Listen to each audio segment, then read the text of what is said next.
मुल्ला नसरुद्दीन तुर्की और संभवतः सभी इस्लामी देशों का सबसे प्रसिद्ध विनोद चरित्र है। उसकी चतुराई और वाक्पटुता के किस्से संभवतः किसी वास्तविक इमाम पर आधारित हैं।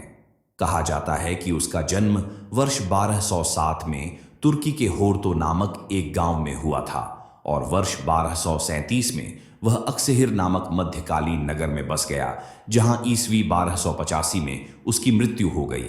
तुर्की में वह नसरुद्दीन होजा या खोजा के नाम से मशहूर हैं, पर अन्य देशों में उनके अलग अलग नाम हैं, जैसे नसरुद्दीन, अवंती, अतेंती, आपंती, रूमेलिया का जोहा आदि। लंबी दाढ़ी और बड़ी सी पगड़ी वाला खोजा एक ऐसा पात्र है जो अपने दुबले पतले गद्दे पर बैठकर जगह जगह देश प्रदेश घूमता फिरता है।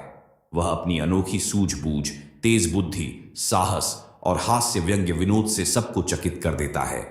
मुल्ला नसरुद्दीन के इर्द गिर्द लगभग 350 कथाएं और प्रसंग घूमते हैं, जिनमें से बहुतों की सत्यता संदिग्ध है। उनके किस्सों में सीखने के लिए कुछ ना कुछ जरूर होता है, लेकिन वो उपदेश के रूप में नहीं होते। उनकी हास्यास्पद हरकतें होती हैं जो आखिर में कोई ना कोई संदेश देती हैं। वैसे भी व्यंग्य में कही हुई बात ही लोगों की याद रहती है। ओशो अक्सर अपनी बातों में मुल्ला नसरुद्दीन के किस्सों का जिक्र करते थे। यहां मुल्ला नसरुद्दीन के कुछ किस्से हैं जिससे उनकी हाजिर जवाबी का पता चलता है, और यह भी कि कैसे वे हंसी हंसी में बड़ी बात कह देते थे। मुल्ला नसरुद्दीन के किस्सों में एक तरफ तो चूमती शैली में शासकों द्वारा जनता के शोषण, उत्पीड़न और अधिकारियों की मूर्खता, लालच व बेईमानियों पर तीखे प्रहार हैं, तो दूसरी तरफ सीधे साधे किसान, मजदूर और आमा जनता की जिंदगी की कशमकश है। साथ ही निकम्मेपन, स्वार्थ, घमंड व अंधविश्वासों पर चोट भी। यह किस्से मनोरंजन ही नहीं, शिक्षा और प्रेरणाप्रद भी हैं। बात उन दिनों की है जब खोजा की प्रसिद्धि देश विदेश में फैल चुकी थी। पडीडीडी हौसी मुल्क के बादशाह को जब इस बात का पता चला तो उसे बहुत गुस्सा आया। उसने अपने मंत्रियों को बुलाकर कहा, सुना है कि हमारे पडीडी हौसी मुल्क में नसरुद्दीन खोजा नाम का एक आदमी अपने बादशाह को हमेशा उल्लू बनाता रहता है। क्या यह सच है? हाँ बादशाह सलामत, यह सच है, मंत्रियों ने जवाब दिया। हमने सुना है कि खोजा बद्धा, अक्लमंद और आलिम फाजिल है। उसका मुकाबला कोई नहीं कर सकता। यह कैसे हो सकता है? बादशाह बोला। एक मामूली आदमी आखिर इतना चतुर कैसे हो सकता है कि वह बादशाह को भी मात दे सके? आप सही फरमा रहे हैं हुजूर, हमें भी यकीन नहीं है। अंत में बादशाह ने खोजा को मात देने के लिए स्वयं पडड हौसी राज्य में जाने का फैसला कर लिया, ताकि वह यह साबित कर सके कि एक बादशाह मामूली आदमी से कहीं ज्यादा अक्लमंद होता है। खोजा के मुल्क में पहुंचकर बादशाह ने देखा कि एक आदमी खेत में काम कर रहा है। बादशाह ने उसके निकट जाकर उससे पूछा, तुम्हारे मुल्क में नसरुद्दीन खोजा नाम का एक आदमी रहता है। मैं उससे मिलना चाहता हूं और देखना चाहता हूं कि आखिर वह कितना अक्लमंद है। यह सुनते ही उस आदमी ने, जो खेत में काम कर रहा था और स्वयं ही खोजा था, बादशाह की बात को भांप लिया और बोला, मैं ही नसरुद्दीन खोजा हूं। कहिए, मैं आपकी क्या खिदमत कर सकता हूं? ओह, तो तुम ही खोजा हो? बादशाह कटाक्ष करता बोला, मैंने सुना है तुम बड्डे ही धोखेबाज हो, पर मैं तुम्हारे धोखे में हरगिज नहीं आऊंगा। क्या तुम मुझे झांसा दे सकते हो? जरूर, मैं आपको जरूर झांसा दे सकता हूं, खोजा ने उत्तर दिया, मगर ठहरिए, आपको कुछ देर इंतजार करना पड़ेगा। मैं जरा घर जाकर अपनी दांव पेंचों की थैली तो उठा लाऊं, तब आपको झांसा दे सकूंगा। अगर आप मेरे दांव पेंचों से नहीं डरते तो कुछ देर के लिए कृपया अपना घोड़ा मुझे दे दीजिए, ताकि मैं जल्दी वापस लौट सकूं। ठीक है, ले आओ अपनी दांव पेंचों की थैली। ऐसी 10 थैलियां भी मेरे सामने बेकार साबित होगी। यह कहकर बादशाह अपने घोड़े से नीचे उतर गया और घोड़े की लगाम खोजा को थमा दी। जल्दी जाओ और फौरन लौट कर आना, मैं तुम्हारे हर दांव पेंच को नाकाम कर दूंगा। खोजा उछलकर घोड़े पर सवार हो गया और कुछ ही पलों में बादशाह की नजरों से ओझल हो गया। बादशाह उसकी बाट जोहता रहा। इंतजार करते करते घंटों बीत गए। तब सूरज पश्चिमी पहाड़ियों में डूब गया। तब भी खोजा के लौटने के आसार नजर नहीं आए। अब तो बादशाह समझ गया कि वह खोजा के झांसे में आ ही गया है। रात के अंधेरे में वह अपना सा मुंह लेकर चुपचाप अपने देश की ओर लौट पड़ा। नसरुद्दीन खोजा के मुल्क का बादशाह खोजा की खिल्ली उड़ाने का कोई मौका हाथ से नहीं जाने देता था। ठीक यही हाल स्वयं खोजा का भी था। उसे जब भी मौका मिलता बादशाह की खिल्ली उड़ाने का, वह उसे कभी खराब नहीं जाने देता था।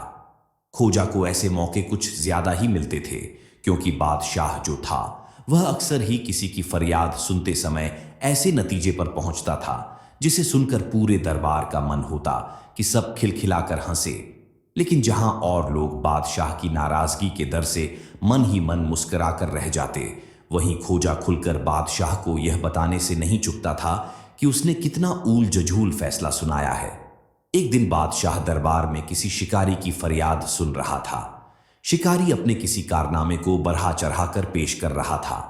अपनी बात को मजबूती देने के लिए उसने कहा, बादशाह सलामत, मेरी बात पर यदि आपको यकीन न हो तो आप नसरुद्दीन खोजा से पूछ सकते हैं। खोजा एक आला दर्जे का शिकारी है। वे जरूर बता सकेंगे कि मेरे दावे में कितना दम है। इतना सुनना था कि बादशाह ने शिकारी के मामले को वहीं मुलतवी कर दिया। वह बोला, ठीक है, पहले हम नसरुद्दीन खोजा के साथ शिकार पर जाएंगे। हम देखना चाहते हैं कि खोजा आला दर्जे का शिकारी है भी या नहीं, और यह भी कि तुम्हारी इस बात में कितनी सच्चाई है। उसके बाद ही हम तुम्हारे दावों पर यकीन करेंगे। इस फैसले के बाद बादशाह ने तुरंत ही शिकार पर जाने का ऐलान कर दिया और खोजा से कहा कि वह भी उसके साथ शिकार पर चले। दोनों अपने कुछ वजीरों और नौकरों के साथ शिकार करने चल पड़े। रास्ते में उन्हें दूर से एक पेडेच दिखाई दिया। बादशाह ने खोजा को पेडेच का निशाना बना तीर चलाने को कहा। खोजा ने तीर चलाया, लेकिन वह निशाना चूक गया। बादशाह खिलखिलाकर हंस पड़ा।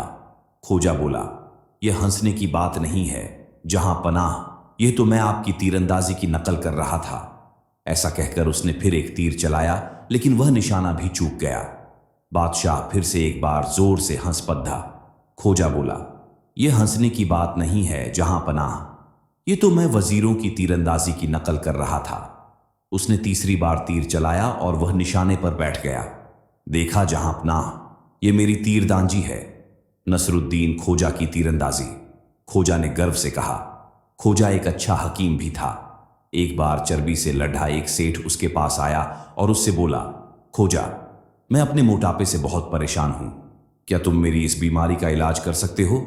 खोजा ने सेठ को ऊपर से नीचे तक बड़े गौर से देखा, फिर बोला, जरूर कर सकता हूं। सेठ बोला, मैं तुम्हें मुंह मांगा इनाम दूंगा, पर इलाज करने से पहले मेरी एक शर्त है। वह क्या? खोजा ने पूछा। मैं इलाज करवाऊंगा, लेकिन इलाज के नाम पर एक चुटकी भर दवाई नहीं खाऊंगा। मैं दवाई खाने से आजिज आ चुका हूं। हाँ, यदि तुम किसी और तरीके से इलाज कर सकते हो तो मुझे एतराज नहीं होगा, पर तुम इसका मतलब यह मत निकलना कि मैं इलाज नहीं करवाना चाहता। बोले, मंजूर है। खोजा ने कहा, कुछ खास नहीं, मैं जो नुस्खा लिखा रहा हूं उसे घर जाकर पढ़ लेना। इसके साथ ही खोजा ने एक कागज पर नुस्खा लिखा और उसके पुड्ढिया की तरह मौद कर सेठ के साथ पर रख दिया। नुस्खे में लिखा था, आप 15 दिन के अंदर मर जाएंगे।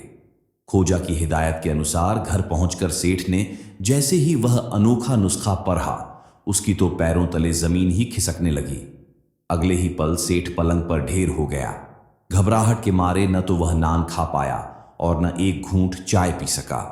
अगले 15 दिन में सेठ के मोटे शरीर की चर्बी ऐसे गायब हो गई जैसे कभी खोजा के गधे के सिर से सींग गायब हुए होंगे।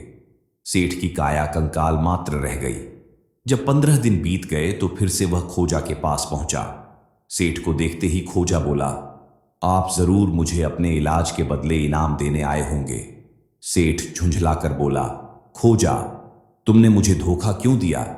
तुमने तो कहा था कि मैं 15 दिन के अंदर मर जाऊंगा, फिर भी मैं जिंदा कैसे हूं? खोजा ने सेठ को आठे लेते हुए कहा, ज्यादा चालाकी न दिखाइए सेठ जी।